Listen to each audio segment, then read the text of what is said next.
He hates quarreling with him in any sort of way, but all of this is the fault of that damned vice captain, Pelguin. Suddenly, he arrives at the camp, clearly very drunk, and gets the news that the priest dropped by, which he finds extremely funny.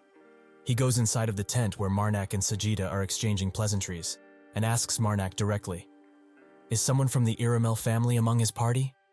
Marnak notes that indeed there is someone from that family, a woman to be exact. Pelguin says that this is great news, so he should listen here while he still can. He will hand over the woman and be allowed to leave, unless he wants to meet a gruesome death, that is. Marnak instantly pulls out his sword, and before Sajida can warn him, Pelguin gets his hand cut clean off.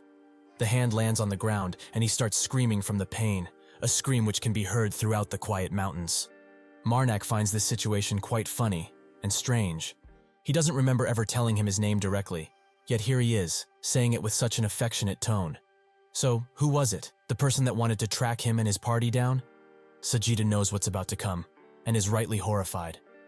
A mercenary screams that their vice captain's hand has been cut off, so they will all make their way to Sajida's barracks and show the priest that they aren't pushovers. They all charge in, but the moment someone steps inside of that tent, their head gets cut clean off. This scares the mercenaries, but they steel themselves and surround the tent.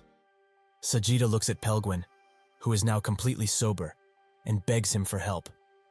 Marnak raises his sword above him and thinks that this sack of sadness won't be answering his questions anytime soon, so he has to dispose of him. Suddenly a spear appears and blocks Marnak's attack. He is quite surprised by this, as he didn't expect him to take action so suddenly. Sajida explains that he wasn't going to, but the relationship he and Pelguin share is a deep one, as they go 15 years back. The mother urges Marnak to use caution, and Sajida tries to strike him with the spear. Marnak just cuts the tip of it when he gets the chance to, making Sajida pull the tent over him as a last resort, which angers Marnak. He swings once, and Sajida runs as fast as he can while warning the others to do so as well. But it is much too late, as their heads start coming off one by one, from one single swing.